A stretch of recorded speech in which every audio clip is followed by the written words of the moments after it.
may believe that the world needs more evidence. The problem with our world not accepting Christianity, not believing in Christ, is because we haven't given them enough evidence. And I don't think the Bible teaches that. I'm going to show you that this evening. And we just kind of look at passages, need more evidence, need more knowledge or signs. That if we just had more of that, then we'd have more believers, if they just had that kind of knowledge. And we realize that in the first century, God's not going to give it. If you think we need it, God, in all of his wisdom, encourages Jude and really changes his mind that he wanted to write about a common salvation, but he was constrained to write his little epistle to contend earnestly for the faith which has been once and for all delivered. Was God not looking at the 21st century when he inspired Jude to write that? That somehow, God, if we're living a people that they need to have more knowledge, this is all you're getting from God. I don't care how long the world exists. This is the faith that's been once and for all time delivered.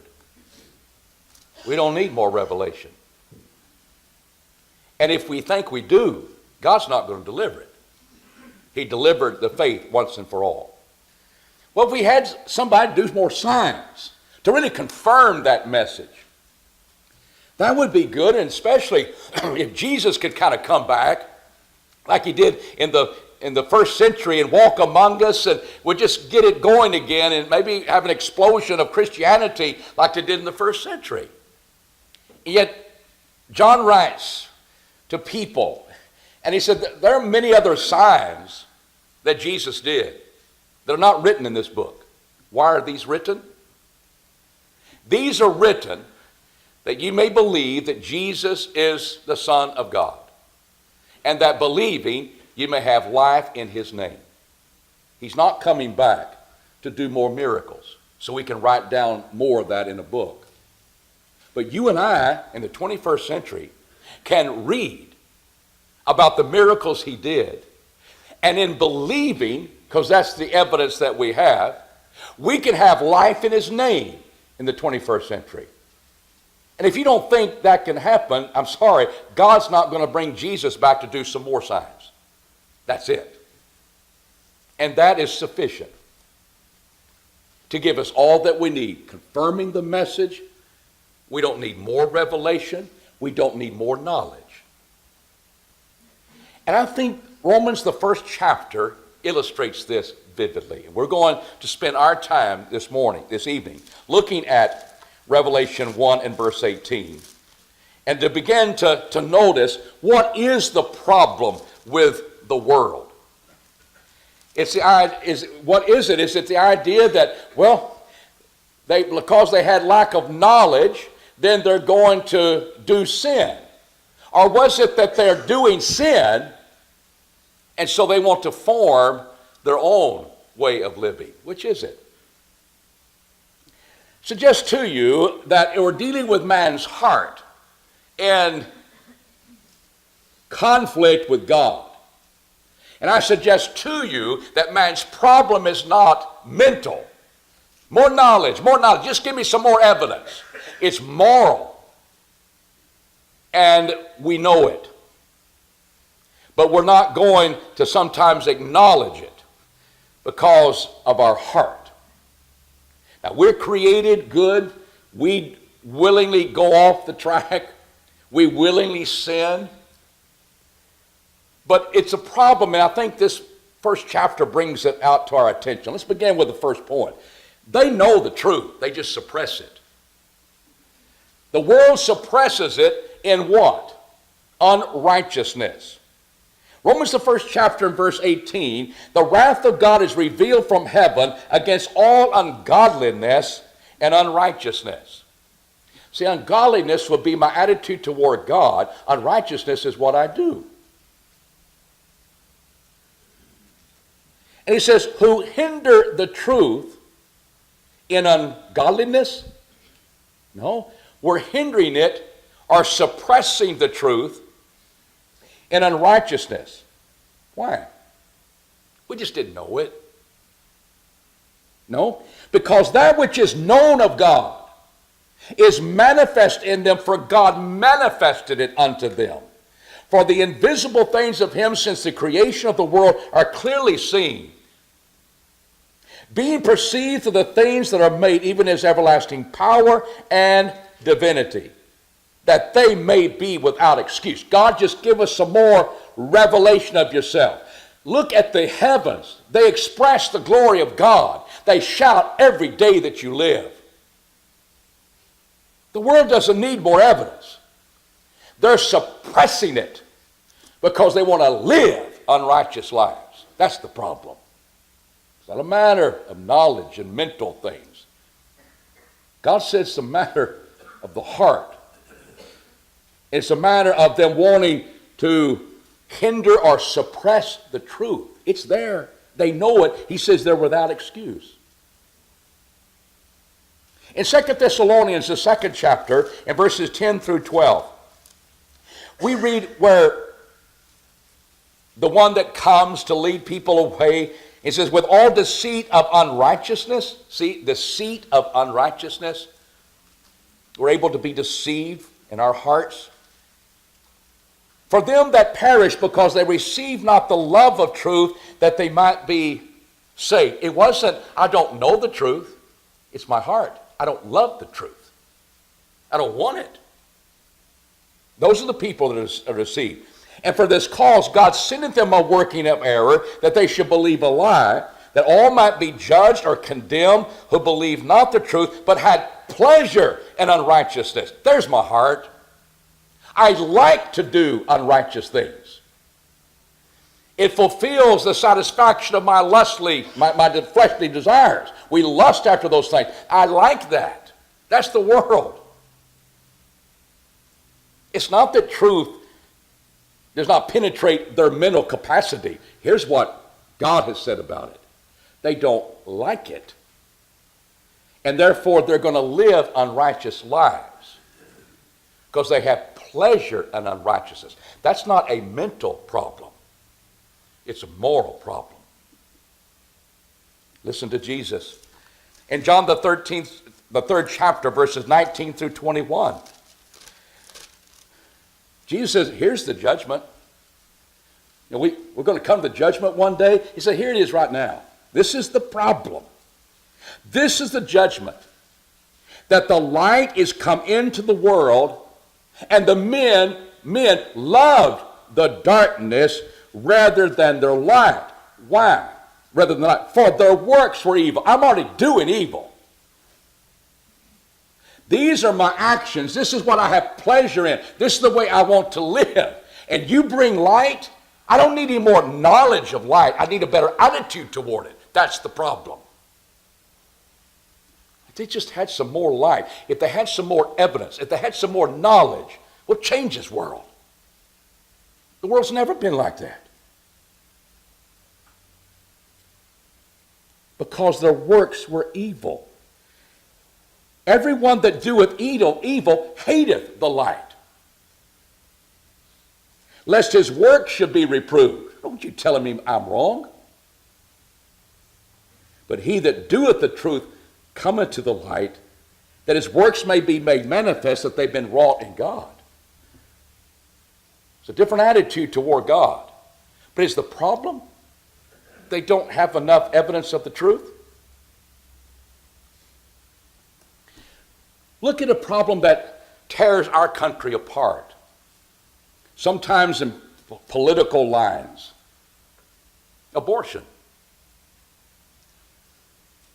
You know what? If these young ladies, or these middle-aged ladies, those who have babies, if they would come to this clinic and let me spend an hour with them, giving them knowledge about what is in them and what they're about to do with that person in them. If they just knew as a person, had more knowledge, they wouldn't do this. That's not the problem. I remember when we're having babies, I did not know if it was going to be a boy or a girl. Now you younger people, you know it now. Had to hold off. Well, we're going to paint the walls. Don't know. May do half of it one way, half. What kind of clothes we going to get? What color are they going to be? I don't know. Didn't know till they brought them to the window. You got sonograms. More knowledge. We opened up DNA that very early. That DNA is there in that distinct way, in that whatever it is inside you. We got more and more and more knowledge about life is there. And it's human life. And it looks like human life. It's not going to be a dog or a cat or a plant or an animal. How much more knowledge does this world need? The very early on, that's a baby. It's a human baby.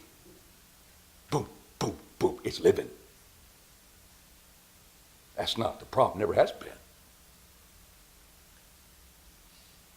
Some women go there in shame, and they want to get rid of the shame. And the world will say, you know what we'll do? We're already doing this, so we'll change how we look at it. It's just a fetus, not a baby. Massive cells, undeveloped. That's all it is. Oh, if I could just give them more knowledge. What lady doesn't know already when she goes have an abortion that that's not a baby inside her? I'd like to see that poll. Jesus says they don't want the light. Because they're going to do what they want to do. And whatever reason, shame, I don't want that responsibility when I'm a young girl. And therefore, do not talk to me about what it is. I want to get rid of it. I think a lot of that is what's happening. It's not that, well, if we could just give them more knowledge and more knowledge and more knowledge, we've got it. They don't want it. They hate it. Because their works are evil. And they don't want it to be called evil. And we've got a world that says it won't be. And we have that battle. Is it a problem of knowledge or is it a problem of the heart? Third point is that Paul brings out here Romans. They have God. They know God. They're without excuse. And all this evidence is there. And by the way, what do we do? We just look at the evidence. Brother Bo's been teaching a class and bringing evidence and evidence and evidence. And you know who needs that? We do. We do. Because it's been attacked that there's no evidence for God. And what have you learned? It's just full of evidence that God exists. That equips our faith. But what does the world do? Hopefully, honest hearts will see those things and come to that. But the point is we have the knowledge. And we just continue to look deeper and deeper into that. And what do people do? They continue to go deeper and deeper entrenchment. Well, there is no God. Well, Romans 1:21 takes us to this point. Because that knowing God, it wasn't a problem of knowledge. They glorified him not as God, neither gave thanks. I want to just stop there. Why did he put those two things together? They did not glorify him as God. They did not give him thanks. Who do you give thanks to? Somebody that did something nice for you. Somebody that did something for you that you may not be able to do yourself, and you're thankful. God is to be honored, and God delivers blessings that we need. And the world says, I know that, but I will not honor him as God. Well, if you just knew God, I know God. Paul says they know God. They don't honor him as God, and they're not thankful. Why? Because man is the sinner. I don't need anybody else. I surely don't need a God I can't see. And we begin to look at what they're willing to exchange. Verse 23.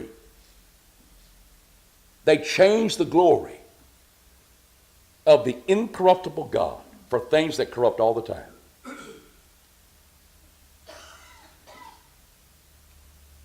Man, he's corruptible.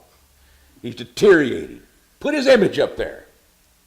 Birds, four-footed beasts, creeping things. They know God.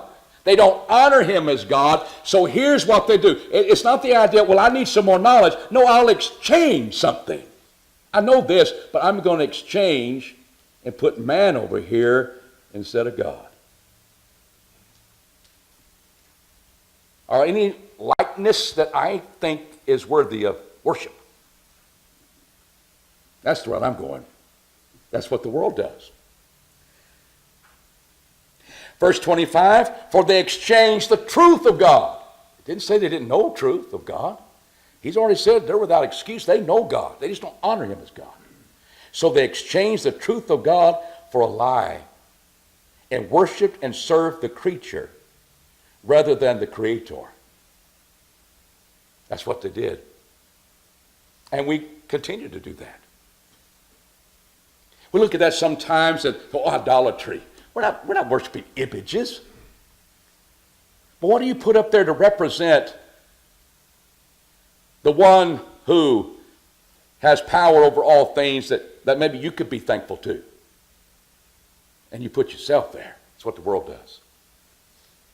I want you to think about what has happened in the world and in our country as well. There was a period of time in the 17th and 18th century, 1670, 1780, of the Enlightenment period, where Isaac Newton, things were being invented, and Voltaire and their philosophers. If we just give them more knowledge and look at observation and look at things in a very humanistic idea, sense of things, we could discover it for ourselves. That would be great. There continued to be a corruption from God or honoring him as God and that sort of thing. We saw that. And then we come to the 1930s. You got Darwin in between those times. Here's a natural way of looking how we existed. That's science to them. That's man's thinking, and it's superior. It's the way things ought to be.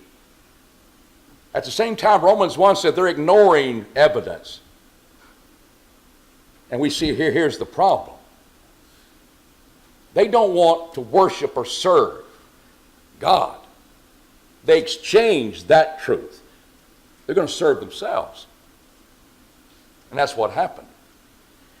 1933, the Humanist Manifesto 1 was penned. Dewey, father of education, he's one who writes his name and signs the thing. 73 became the time in which they had the Manifesto 2, where it says, no, God will save us. We will save ourselves. And it depends upon us to be what we're going to be. No other supernatural things outside of us. They even updated those things in 2003. But looking from 1933, I remember in the 80s dealing with secular humanism. I don't deal with that much anymore. When's the last time you heard, well, the Manifesto 2 said this? We're not talking about that. Because one of the principal arguments of the emptiness of this enlightenment and the idea we'll solve society's issues was World War I, World War II, and the emptiness that such philosophy gave. That was the craving. Because what was empty and what I looked at, where's the spiritual side? We're not just flesh and blood. There was a deep hole inside people, and they filled it with the New Age movement.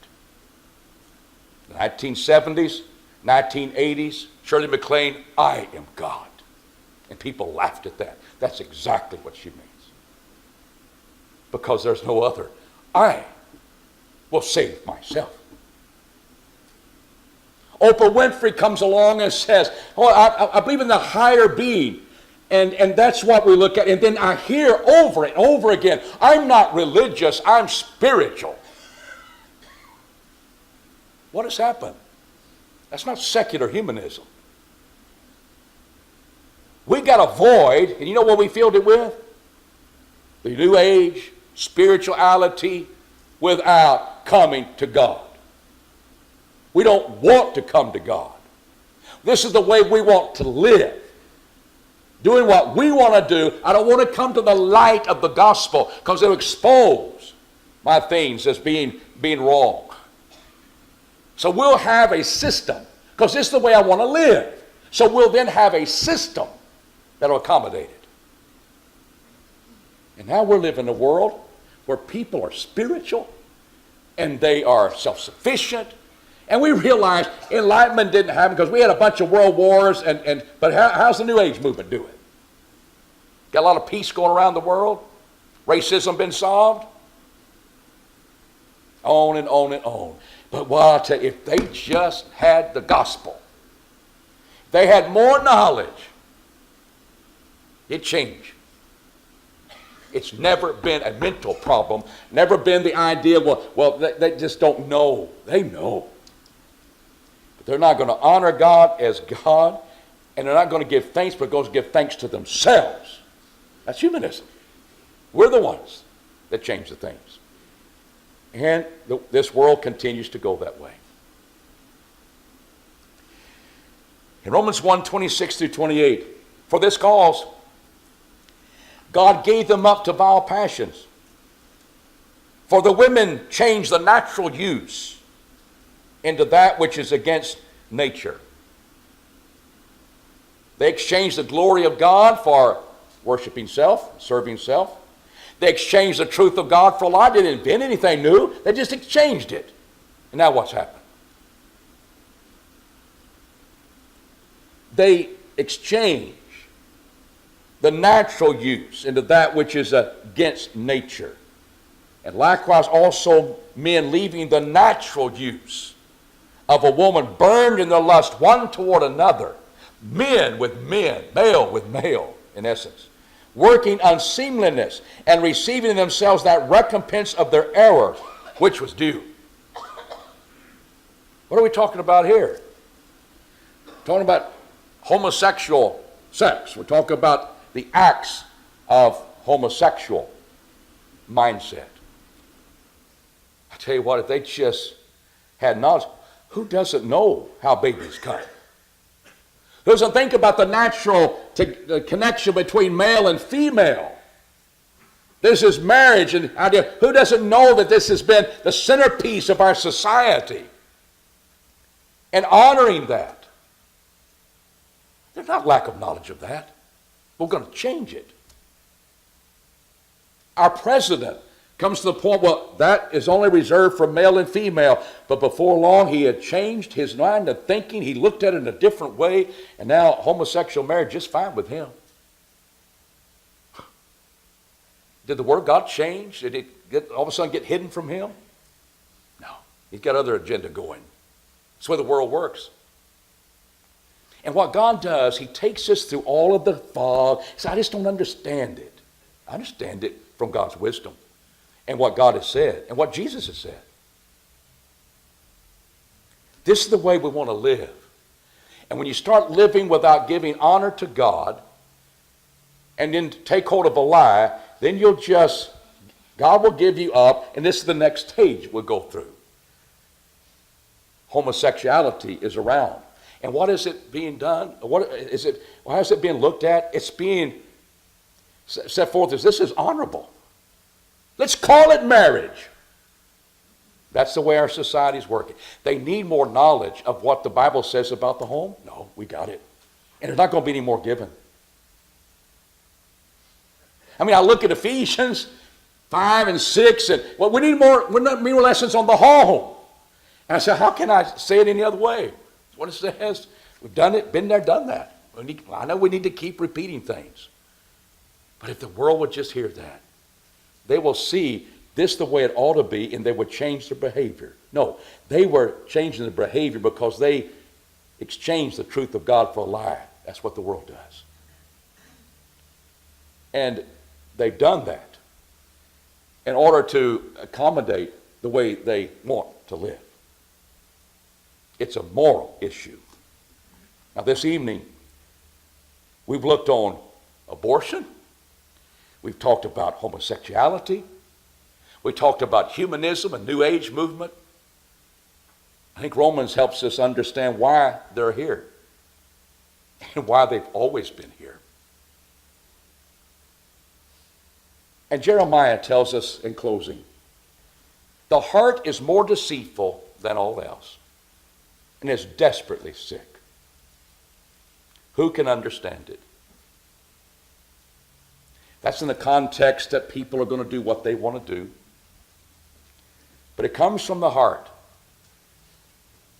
And you know what? This heart is the problem because chapter 1 and verse 32, as we close that chapter, he says, who knowing the ordinance of God, it's not a lack of knowledge. And friends, we're not talking about the Jewish world here. We're still talking about the Gentile world. Who knows the ordinance of God, that they that practice such things, what things?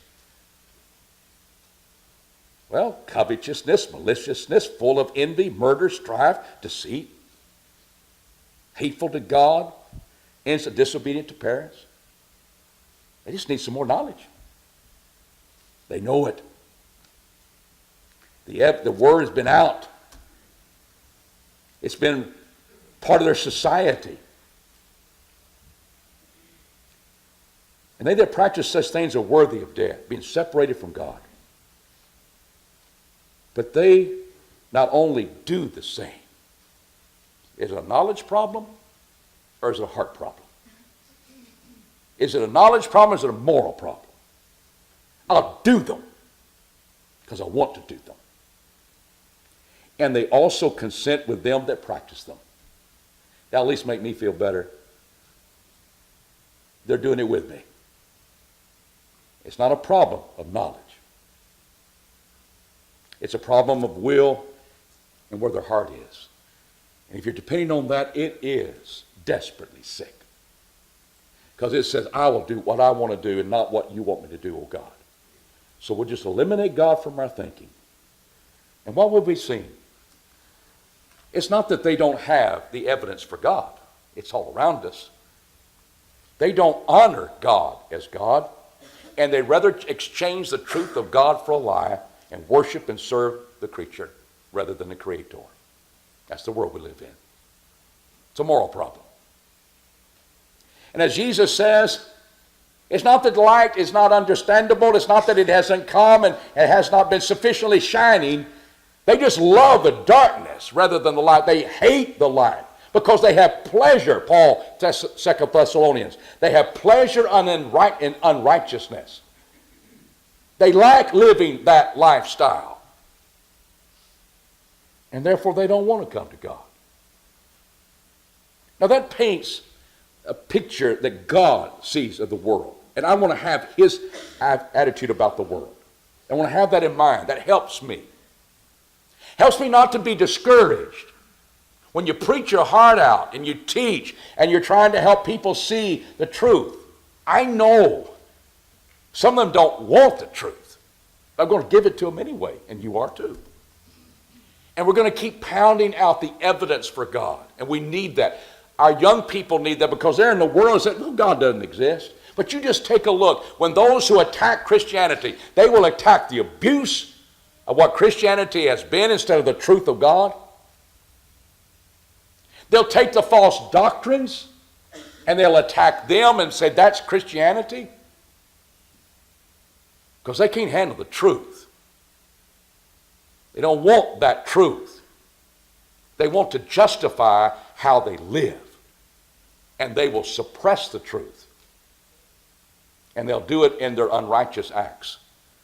And I think we need to be instructed in that and understand this is our reality. We'll stand for truth, but I think it helps us not to be so discouraged We say, well, why don't they see it? Maybe we need more evidence. Maybe we need more signs. Maybe we need more knowledge. Think about how the knowledge is being set forth to the world today.